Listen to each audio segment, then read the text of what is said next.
Good morning students. आज हम हिंदी 2 में चैप्टर 11 पढ़ेंगे और चैप्टर 11 में हमारा पाठ है बालक अथवा बालिकाएं। तो आज हम प्रस्तुत पाठ के माध्यम से बालक अथवा बालिकाएं के बारे में जानेंगे कि प्रस्तुत कहानी के माध्यम से लेखक हमें क्या बताना चाहे हैं। विश्व के इतिहास में कितने ही शासक हो चुके हैं जिनकी असामान्य मेधा से जुड़ी कथाएं इतिहास प्रसिद्ध है। कहने का अर्थ यही है कि पूरे विश्व में पूरे संसार में इतिहास में बहुत सारे राजाओं के बारे में चर्चा की जाती है और उनके जो विद्या है, जो मेधा है, उसके जो बुद्धिमान होते हैं, उसके बारे में बहुत सारे कथाएं यानी कि कहानियाँ भी लिखी गई है जो प्रसिद्ध इतिहास में छपी गई है। तो हमारे देश के इतिहास में उज्जैन के राजा विक्रमादित्य अपने समय के अत्यंत मेधावी शासक माने जाते हैं। तो इतिहास में हम जानते हैं, इतिहास में हम पढ़े हैं कि उज्जैन के राजा जिसका नाम था विक्रमादित्य, तो विक्रमादित्य अपने समय में अत्यंत मेधावी यानी कि बहुत ही बुद्धिमान राजा माने जाते थे। इसी प्रकार प्राचीन इज़राइल के इतिहास में राजा सुलेमान की असामान्य मेधा के विषय में अनेक कथाएं प्रचलित है। जिस तरह उज्जैन के राजा विक्रमादित्य के बारे में, उनके प्रतिभा के बारे में, उसके ज्ञान के बारे में चर्चा की जाती थी, जानते थे लोग, उसी प्रकार ही इज़राइल, जो प्राचीन इज़राइल, पहले के जो इज़राइल था, उस समय के इतिहास में भी राजा सुलेमान की चर्चा की जाती थी, उसके बुद्धिमान की, उसके ज्ञान की चर्चा की जाती थी। इन्हीं में से एक कथा प्रस्तुत पाठ का विषय है, यानी कि जो प्राचीन इज़राइल के इतिहास में जो राजा सुलेमान की ज्ञान की चर्चा की जाती थी, उनके ज्ञान के विषय की चर्चा की जाती थी, उसी पर आधारित यह पाठ है। तो आइए हम आगे पाठ की शुरुआत करते हैं और प्रस्तुत कहानी पढ़कर समझते हैं। सुलेमान इज़राइल के तीसरे शासक थे जिन्होंने ईस्वी पूर्व 1965 से पूर्व 922 तक शासन किया। उनके पिता राजा डेविड ने एक विशाल साम्राज्य स्थापित कर लिया था। जो सुलेमान थे, राजा सुलेमान, जो इज़राइल के तीसरे शासक यानी कि तीसरे राजा माने जाते थे, जो ईसा पूर्व 1965 से ईस्वी पूर्व 1922 तक उन्होंने अपने राज्यकाल में शासन किया था। और राजा सुलेमान के पिता राजा डेविड थे। उन्होंने एक विशाल साम्राज्य स्थापित कर लिया था, यानी कि जो राजा है वे विशाल साम्राज्य स्थापित कर लेते हैं, तो उनके पिता ही एक विशाल साम्राज्य स्थापित कर लिया था। तो राजा सुलेमान ने अपने 43 वर्षों के शासनकाल में अनेक ऐसे महान कार्य किए जिनके कारण उनका नाम विश्व इतिहास में अमर हो गया। जब अपने पिता के बाद राजा सुलेमान जब अपने ही साम्राज्य जब संभालने लगे, जब राजा बने, तो अपने ही राज्यकाल में 43 वर्ष में ही उन्होंने अपने शासनकाल में 43 वर्ष में ही बहुत सारे ऐसे कार्य किए जिसे इतिहास पूरे विश्व में इतिहास में छपी गई है। और उनके बुद्धिमत्ता यानी कि बुद्धिमान के बारे में, बुद्धिमत्ता के बारे में चर्चा की जाती है। तो राजा सुलेमान के यश की चर्चा सीबा नामक एक पड़ोसी देश की शासिका के कानों तक जा पहुंची, यानी कि जो राजा सुलेमान का जो बुद्धिमान का चर्चा थे, उसके ज्ञान का जो चर्चा हो रही थी, तो सीबा नामक एक पड़ोसी देश की शासिका के कान तक पहुंच गई कि वो बहुत बुद्धिमान राजा है। लोगों का यह कथन कि राजा सुलेमान उस समय के चतुरतम व्यक्ति थे। सीबा की रानी को बिच्छू के डंक के सदृश चुभने लगा, यानी कि राजा का इस तरह जब पूरे विश्व में राजा सुलेमान की ज्ञान की चर्चा, उसकी बुद्धिमत्ता की चर्चा होने लगी, तो पड़ोसी देश की सीबा की जो रानी थी, उसके हृदय में बिच्छू के डंक जैसे चुभने लगा। वह सहन नहीं कर सकी। उसने इस बात को असत्य सिद्ध करने के उद्देश्य से राजा सुलेमान की बुद्धिमत्ता की परीक्षा लेने का निश्चय किया। अपने राज्य के सभी सामंतों तथा मंत्रियों को कोई ऐसी समस्या खोजने का आदेश दिया जिसे राजा सुलेमान के लिए सुलझाना बिल्कुल असंभव हो।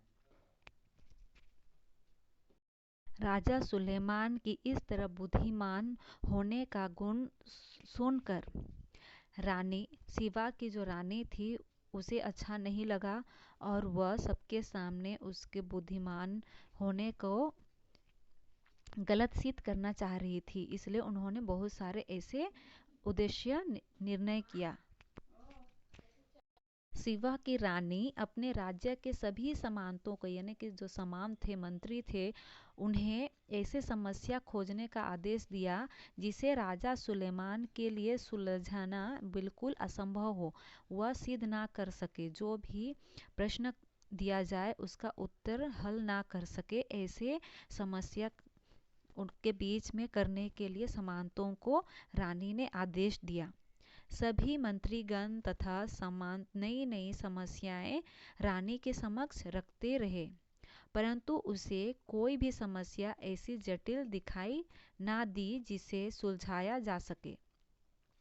अतः एक बूढ़े अनुभवी मंत्री ने एक रोचक परंतु जटिल समस्या प्रस्तुत करते हुए कहा, रानी साहिबा, मेरे विचार में यह वैसे ही समस्या है जैसे कि आपको अभीष्ट है। रानी के आदेश से बहुत सारे मंत्री जो थे, मंत्रीगण थे, वे सामंत नई नई समस्या रानी के समक्ष रखने लगे। जैसे रानी के आदेश थे उसी प्रकार वे प्रश्न ढूंढकर रानी के समक्ष रखने लगे,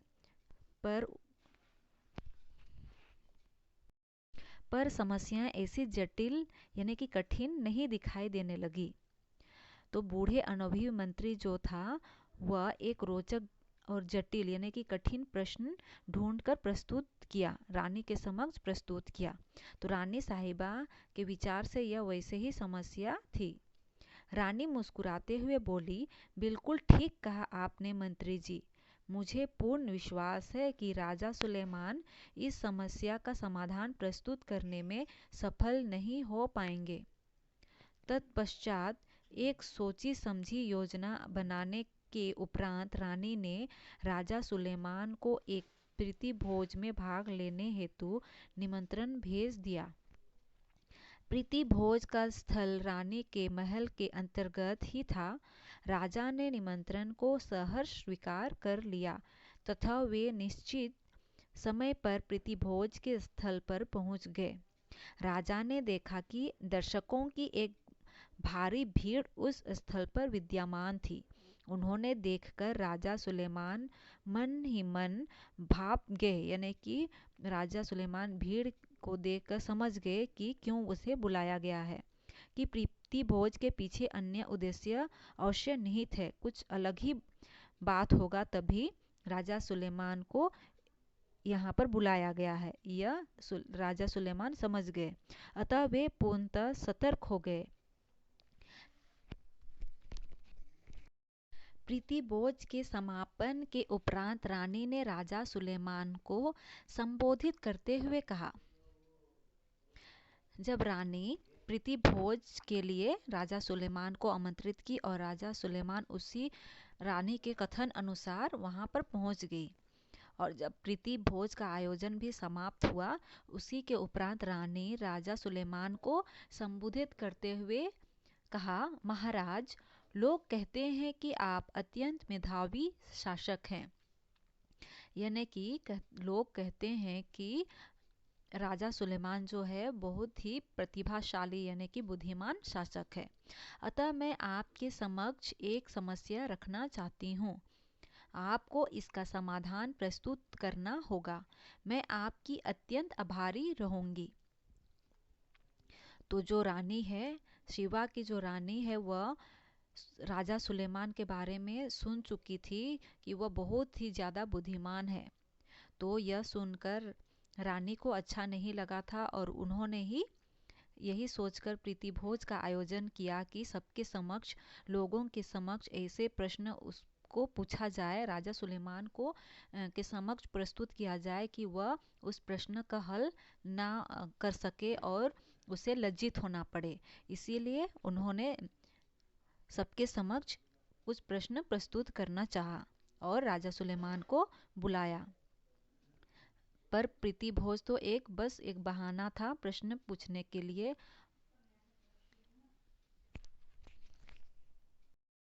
परंतु रानी के जो भावना था उस भावना को राजा सुलेमान समझ चुके थे और उन्होंने कहा, मैं आपकी समस्या का समाधान प्रस्तुत करने का भरसक प्रयास करूंगा, यानी कि जो भी प्रश्न पूछेंगे उसको समाधान करने का मैं प्रयास जरूर करूंगा। राजा ने नम्र परंतु गौरवपूर्ण स्वर में उत्तर दिया। राजा का उत्तर सुनकर रानी ने अपने एक सेवक को 4 बच्चे राजा सुलेमान के समक्ष लाने का आदेश दिया।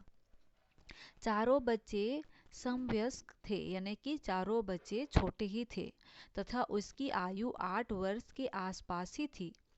यही नहीं, उन्होंने एक से वस्त्र पहनाए गए थे। वे जो बच्चे थे उन्हें एक जैसे ही वस्त्र भी पहनाया गया था। जो 4 बच्चे थे और उन बच्चों को राजा सुलेमान के समक्ष प्रस्तुत किया गया और वे 8 वर्ष के ही थे और चारों को एक ही जैसे वस्त्र यानी कि कपड़े पहनाए गए थे। बच्चों के आ जाने के पश्चात रानी राजा से बोली, महाराज, यह 4 बच्चे आपके समक्ष उपस्थित हैं। इनमें से 2 बालक हैं तथा 2 बालिकाएं। इनसे बातचीत किए बिना आपको यह बताना है कि कौन से 2 बच्चे बालक हैं तथा कौन से 2 बालिकाएं।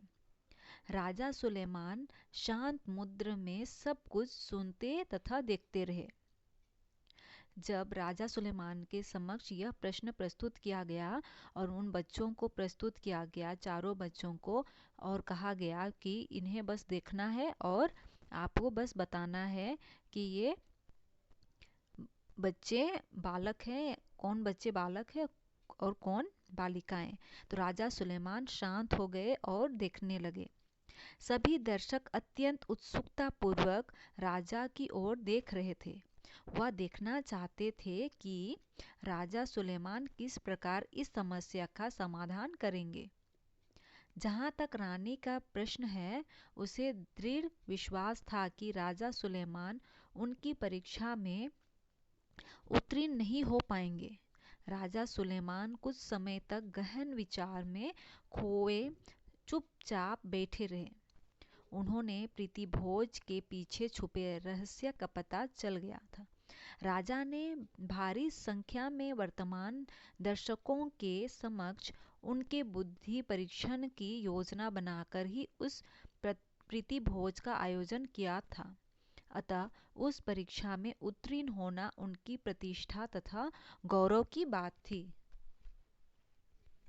राजा सुलेमान उन बच्चों को देखकर कुछ समय तक गहन विचार करने के पश्चात उन्होंने समस्या का समाधान की विधि सूझ गई तथा वे अपने मुखमंडल पर मुस्कान बिखरते हुए बोले। बहुत समय पश्चात, यानी कि जब बालक और बालिकाओं को एक वस्त्र ही पहनाकर राजा सुलेमान के समक्ष प्रस्तुत किया गया, तो राजा सुलेमान एकटक देखते रहे और मुस्कुराते रहे और समस्या का समाधान ढूंढते रहे कि किस तरह समस्या का समाधान उन्हें मिल जाए।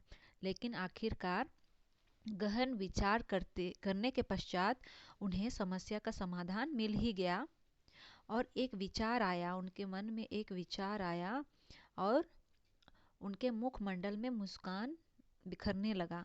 तो हमारी मेधा की परीक्षा लेने हेतु हमें प्रीति भोज में आमंत्रित किया है।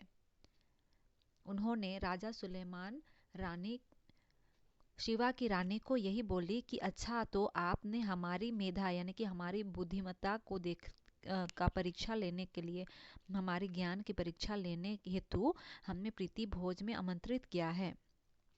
निसंदेह, रानी ने कहा कि निसंदेह। रानी ने निसंकोच उत्तर दिया। राजा ने कहा, रानी साहिबा, कृपया आप अपने 2 सेवक हमारे सामने उपस्थित कीजिए। जब सेवक आ गए तो राजा ने एक सेवक से कहा, जाओ और एक खुले बर्तन में कुछ गीली मिट्टी ले आओ, जिस प्रकार की कुम्हार बर्तन बनाते हेतु प्रयोग में लाते हैं। फिर राजा ने दूसरी सेवक को आदेश दिया कि वह पानी, साबुन तथा 4 तौलिया लेकर आए। सेवकों ने अवलंब राजा के आदेश का पालन किया। तत्पश्चात राजा ने चारों बच्चों को संबोधित करते हुए कहा, बच्चों, एक एक करके आगे आओ तथा थोड़ी थोड़ी गीली मिट्टी लेकर अपना अपना मनचाहा खिलौना बनाओ। बच्चों ने बिना कुछ बोले ही राजा के आदेश का पालन किया। तब राजा ने कहा, अब आप मिट्टी को वापस बर्तन में रख दीजिए तथा साबुन लगाकर अपने हाथ धो लीजिए, और एक एक तौलिया लेकर उसने अपने हाथ पोंछ लीजिए। बच्चों ने चुपचाप राजा के इस आदेश का भी पालन कर दिया। राजा सुलेमान उन्हें मिट्टी का प्रयोग करते समय तथा साबुन से हाथ धोकर तौलिए से पोंछते समय ध्यानपूर्वक निहारते रहे।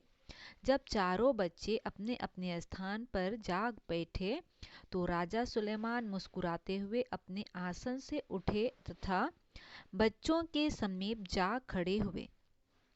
फिर रानी को संबोधित करके 2 बच्चों के कंधों पर हाथ रखते हुए बोले, रानी साहिबा, ये दोनों बच्चे बालिकाएं हैं तथा शेष दोनों बालक हैं। रानी निस्तम यानी कि चुपचाप खड़ी हो गई, क्योंकि राजा सुलेमान ने बच्चों को ठीक पहचान लिया था। उसकी आंखें झुक गई, यानी कि रानी की जो आंखें थी वो राजा सुलेमान के समक्ष झुक गई तथा उसने राजा सुलेमान की मेधा यानी कि ज्ञान का लोहा मानना यानी कि हार मान गई। परंतु उसने यह कहे बिना ना रह गया, महाराज, मैं आपकी बुद्धिमत्ता की सराहना करती हूँ, परंतु यह बताने की कृपा कीजिए कि आपने इन बच्चों को कैसे पहचाना। राजा सुलेमान ठहाका लगाकर हंस पड़े तथा बोले, रानी साहिबा, मैं चकित हूँ कि आप एक स्त्री होकर भी स्त्रियों के एक सामान्य गुण को नहीं जान पाई हैं। लड़कियां स्वच्छता तथा सज्जा के लिए जन्म से ही ललायित होती हैं। दोनों लड़कियों ने अपने हाथ कुहनियों तथा खूब मल मल कर धोए थे तथा उन्हें तौलिया से भली भांति साफ किया, परंतु लड़कों ने जल्दी जल्दी केवल कलाइयों तथा हाथ धोकर उन्हें तौलिए से साफ कर लिया था। इसी अंतर ने मुझे दोनों लड़कियों को पहचानने में सहायता दी। सीबा की महारानी ने राजा सुलेमान से कुछ दिनों तक उनके माननीय अतिथि के रूप में सीबा में रुकने की प्रार्थना की, जिसे राजा सुलेमान ने सहर्ष स्वीकार कर लिया। तत्पश्चात वे रानी से विदा लेकर अपने राजधानी को लौट गए, जहां पहुंचने पर उनकी प्रजा ने उनका भव्य स्वागत किया। चूंकि वे अपनी मेधा के बल पर कुछ जटिल समस्या को सुलझाकर एक विजेता के रूप में अपनी राजधानी में प्रविष्ट हुए थे। इस घटना ने राजा सुलेमान की ख्याति में 4 चांद लगाए तथा वे एक विश्व प्रसिद्ध शासक के रूप में पहचाने जाने लगे। इस प्रकार प्रस्तुत पाठ यहीं समाप्त होती है और आप लोगों को प्रस्तुत पाठ बालक अथवा बालिकाएं समझ में आ गई होगी कि प्रस्तुत पाठ के माध्यम से लेखक यही बताना चाहते हैं कि राजा सुलेमान जो विश्व प्रसिद्ध राजा थे, उनके ज्ञान की चर्चा पूरे विश्व में विख्यात है। इसीलिए शिवा की रानी थी वो उससे जल उठी और उन्होंने उसको हराने के लिए, सबके सामने लज्जित करने के लिए ऐसे प्रश्न रखा और उन्हें झूठ बोलकर प्रीति भोज के रूप में आमंत्रित किया ताकि वे सबके समक्ष कुछ प्रश्न पूछे और वो प्रश्न का हल राजा सुलेमान ना कर पाए और सबके समक्ष उसे लज्जित होना पड़े। परंतु ऐसा नहीं हुआ, बल्कि वह अपना जो भी समस्या था, जो प्रश्न पूछा गया, उसका हल उन्होंने सोच समझकर निकाल ही लिया और बालक और बालिकाएं का पहचान कर लिया कि बालक के गुण किस प्रकार होती है और बालिकाएं का गुण किस प्रकार होती है। इसको भली भांति देखते हुए उन्होंने उस प्रश्न का हल निकालकर जीत गए। उनका प्रश्न का उत्तर सही सिद्ध हुआ।